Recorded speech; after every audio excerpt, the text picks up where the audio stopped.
नमस्कार प्रिय दर्शकों, मैं आप सभी का एस्ट्रो फ्रेंड विजय तिवारी। मैं आपको बताता हूं हर महीने का राशिफल। आज भी मैं आप सभी के समक्ष उपस्थित हूं। अक्टूबर 2022 को लेकर के वृषभ राशि वालों के लिए कैसा रहेगा। ये मंथ में भी विशेष कुछ बड़े ग्रहों का खास राशि परिवर्तन होने वाला है, जिसके द्वारा आपके जीवन में मेरे मित्र क्या खास परिवर्तन होगा वो मैं आपको बताऊंगा इस वीडियो के माध्यम से।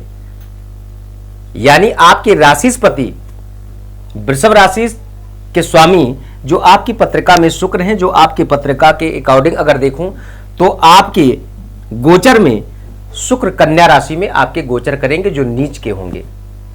नीचस्थ का अगर राशिस्पति ही नीच का हो तो आपके जीवन में क्या उसका लाभ मिलता है, क्या आपको नुकसान होता है, मैं आपको बताऊंगा इस वीडियो के माध्यम से। संपूर्ण जानकारी मैं आपको दूंगा, लेकिन उससे पहले मैं कहूंगा अगर आपके मन में भी कोई प्रश्न है, कोई सवाल है, तो आप मुझसे जुड़ करके जानकारी ले सकते हैं कि आपके जीवन में प्रेजेंट टाइम में क्या स्थितियां हैं, आपके जीवन में आपको कैसा लाभ मिलेगा, क्या कुछ खास आप प्राप्त कर पाएंगे अपने लाइफ में इस मंथ में, जिनका आप इंतजार बेसब्री से काफी दिनों से मेरे मित्र आप कर रहे हैं, वो मैं आपको बताऊंगा। लेकिन अब देर ना करते हुए मैं आपसे यही कहूंगा कि अगर आपकी राशि नाम से वृषभ राशि बनती है या आपके डेट ऑफ बर्थ से जन्मांक चक्र से आपकी वृषभ राशि बनती है, तो आप इस पत्रिका के अकॉर्डिंग इस वीडियो के माध्यम से पूरा फलादेश आप समझ सकते हैं। अगर आपकी लग्न की बात करूं तो मंगल आपकी राशि में ही बैठे हुए हैं, जो क्रूर ग्रह हैं। थोड़ा सा अपने आवेश को आपको कंट्रोल करने की आवश्यकता है, किसी भी बात विवाद से बचने की जरूरत है। बेफिजूल के मैटर में आप उलझने का प्रयास बिल्कुल ना करें, उनसे आपको बचने की आवश्यकता है, जिससे आपके लाइफ में जो अभी आपको मानसिक तनाव हो सकता है, किसी न किसी बात विवाद में आप उलझ सकते हैं, उनसे आप बच सके। धन और वाणी भाव की बात करूं तो बुध की राशि है। बुध आपकी पत्रिका में पंचम यानी पांचवें घर में सूर्य शुक्र के साथ में गोचर करेगा स्वग्रही होकर के, यानी धन की स्थिति आपकी पत्रिका में देखूं तो काफी अच्छा मुझे मजबूत दिखाई दे रहा है। वाणी पे अपने थोड़ा सा आपको नियंत्रण रखने की जरूरत है। वैसे वाणी के द्वारा अगर आप कोई भी व्यापार करते हैं, आप मार्केटिंग क्षेत्र में हैं या आप वक्ता हैं, तो आपको काफी अच्छा आपके लिए समय अनुकूल है। इस टाइम पे अपने किए हुए कर्म का एक अच्छा लाभ आप प्राप्त कर सकते हैं। पराक्रम स्थान की बात करूं तो आपके चतुर्थ स्थान यानी तीसरे घर में, यहां की भी स्थिति मुझे संघर्ष जो आपके जीवन में काफी दिनों से चलता हुआ दिखाई दे रहा, उन संघर्षों से, उन समस्याओं से आपको अतिशीघ्र सफलता मिलेगी, निजात प्राप्त हो जाएगा। चतुर्थ स्थान जो माता का स्थान होता है, यहाँ पे सूर्य की राशि सिंह राशि है। सूर्य आपकी पत्रिका में त्रिकोण के स्थान यानी पंचम में बैठा हुआ। कहते हैं अगर केंद्र का स्वामी त्रिकोण में हो तो बहुत ही अच्छा माना जाता है, यानी अति शुभ माना जाता है। तो आपको इन चतुर्थ स्थान से संबंधित भूमि भवन वाहन माता का सुख इत्यादि में काफी अच्छा आपको लाभ मिलेगा। अपने सगे संबंधियों का भरपूर सहयोग मिलेगा। पंचमेश की बात करूं शिक्षा संतान और प्रेम स्थान की, तो पंचमेश में सूर्य बुध शुक्र के साथ में, यानी शुक्र आपकी पत्रिका में कन्या राशि का है, जो आपका लग्नाधिपति यानी आपके राशिस्पति हैं, प्लस अगर आपकी पत्रिका में देखूं तो छठे का भी मालिक है। तो ये शुक्र नीच होने के कारण थोड़ा से आपके शत्रु उपज सकते हैं, तो शत्रुओं से आपको घबराना नहीं। जो भी होंगे वो आपके पीठ पीछे से ही वार करने का प्रयास करेंगे, सामने आपके कभी भी नहीं आ सकते हैं। इस बात का आपको पूरी तरह से ध्यान होना चाहिए, उनसे बचने की जरूरत है। किसी भी बात विवाद में, जो मैंने पहले ही आपको बताया कि आपको उलझना नहीं, सुलझ करके कोई भी कार्य करेंगे तो आपको एक अच्छी सफलता मिलेगी।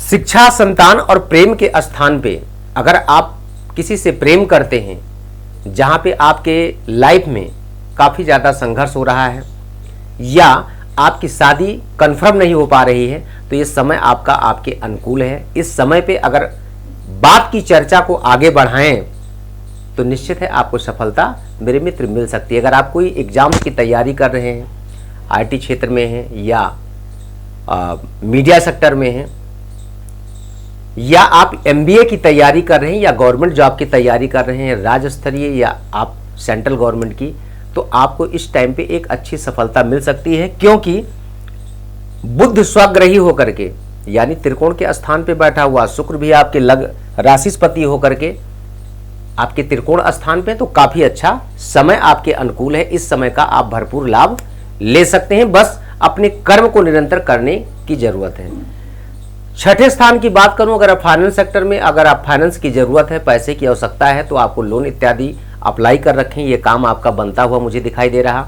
शत्रुओं से आप किसी भी बात विवाद को लेकर के उलझे ना। अगर कोई आपको असाध्य रोग है पहले से, उस रोग में भी आपको रिलीफ मिलता हुआ मुझे दिखाई दे रहा, लेकिन पेट से संबंधित आपको थोड़ी सी प्रॉब्लम हो सकती है।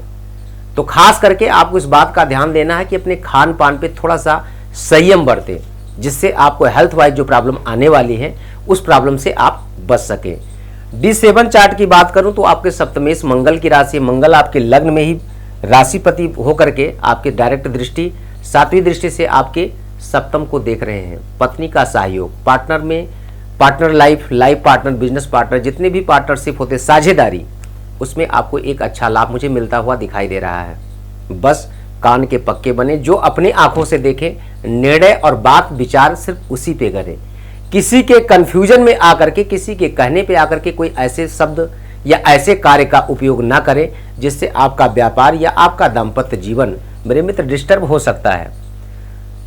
लंबी यात्रा के योग आपकी पत्रिका में बन रहे हैं, यानी आपको उस यात्रा के द्वारा एक अच्छा लाभ भी मिल सकता है, क्योंकि धनु राशि है, गुरु आपकी पत्रिका में लाभ भाव में है, तो काफी अच्छा है।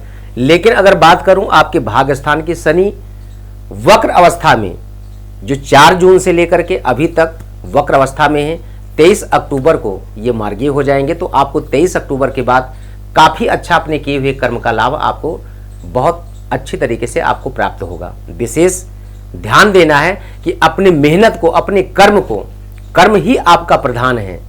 ऐसे राशि यानी वृषभ राशि वालों के लिए कर्म करने की सख्त जरूरत है, क्योंकि जितना मेहनत करेंगे आपको सफलता उतनी ही अच्छी मिलेगी। ठीक उसी प्रकार से अगर आपके कर्मेश की बात करूं तो जो आपका कर्म का भाव है, दशम स्थान, जहां पे शनि की राशि है, आपको अच्छी सफलता मिल सकती है। अगर आईटी क्षेत्र में आप जॉब ढूंढ रहे हैं, इलेक्ट्रॉनिक मीडिया में आप जॉब ढूंढ रहे हैं, या कोई अगर आप लोहे से संबंधित व्यापार करते हैं, कोई आपने प्लांट लगा रखा है, या कोई मशीनरी आपकी फैक्ट्री इंडस्ट्रीज एरिया है, तो वहां पे भी आपको एक अच्छा लाभ मेरे मित्र मिल सकता है। लाभ भाव आपका काफी मजबूत है, क्योंकि गुरु आपकी पत्रिका के अकॉर्डिंग राशि से एकादश स्थान पे स्वग्रही होकर के गोचर कर रहे हैं। ये आपके लिए काफी अच्छा है, किए हुए कर्म का आपको एक अच्छा लाभ मिलेगा। द्वादश स्थान पे राहु बैठा हुआ है। राहु आपके बेफिजूल मेटर में लेकर के आपको थोड़ा सा उलझा सकता है, उनसे बचने की सख्त जरूरत है, वरना किसी न किसी कारणवश आप किसी बात विवाद में उलझ जाएंगे। पुलिस स्टेशन इत्यादि कोर्ट कचहरी का भी मैटर आपको थोड़ा सा सामना करना पड़ सकता है। तो उनसे बचने के लिए आपको एक चीज का विशेष ध्यान रखना है कि हम कर क्या रहे हैं और बोल क्या रहे हैं। वाणी के द्वारा आपको नुकसान हो सकता है, अपने वाणी पे आप कंट्रोल करें, आपको अच्छा लाभ मिलेगा। ये जो कुछ भी मैंने आपको बताया ये सिर्फ चंद्रमा के गोचरीय परिवर्तन के अनुसार, लेकिन इसका जो फल मिलता है ये फल सिर्फ आपके चंद्रमा के द्वारा ही नहीं, चंद्रमा मन और मस्तिष्क का कारक है। मन आपका क्या कह रहा है आप वही कर रहे हैं, मन आपका क्या कह रहा है वही, जो मन करवा रहा है वही हम कर रहे हैं। लेकिन एक चीज का विशेष ध्यान रखें, इसका संपूर्ण फलादेश आपकी दशाओं पे डिपेंड करता है, अन्य प्लैनेट्स पे भी डिपेंड करता है। दशाएं आपकी पत्रिका में कौन सी चल रही हैं, उन दशाओं में आपको किन चीजों पे विचार करने की आवश्यकता है, किन पे आपको क्या करना चाहिए, क्या नहीं करना चाहिए, यह आपकी दशाएं आपको इंडिकेट करती हैं। विशेष जानकारी के लिए आप जो स्क्रीन पे नंबर दिया जा रहा, इस नंबर के माध्यम से आप मुझसे जुड़ सकते हैं, मुझसे बात कर सकते हैं। मंथ की कुछ तारीखें भी मैं आपको बता देता हूं, जिन तारीखों में आपको सावधानी की आवश्यकता है। इन तारीखों में चंद्रमा आपके राशि से छठे स्थान पे, अष्टम में और द्वादश में गोचर करेगा, जो तारीखें आपके लिए बिल्कुल शुभ नहीं हैं। इन डेट में अगर कोई भी कार्य आप करते हैं तो एक बार सोच विचार करके ही आप उस कार्य को प्रारंभ करें, उस क्षेत्र में आप अपना कदम बढ़ाएं, जिससे आपको एक अच्छा लाभ मिल सके। वो तारीखें कौन सी हैं आप चाहें तो नोट कर लें। 2 तारीख, 3 तारीख, 11, 12, 21 और 22। 2, 3, 11, 12, 21 और 22 तारीख आपके लिए शुभ नहीं है। इन डेट में कोई भी अगर आप महत्वपूर्ण निर्णय लेने वाले हैं तो थोड़ा विचार करके ही आप निर्णय लें। तो आज के इस वीडियो में सिर्फ इतना ही। पुनः मैं नए विषय को लेकर के फिर चर्चा करूंगा। तब तक के लिए नमस्कार। जय श्री सीताराम।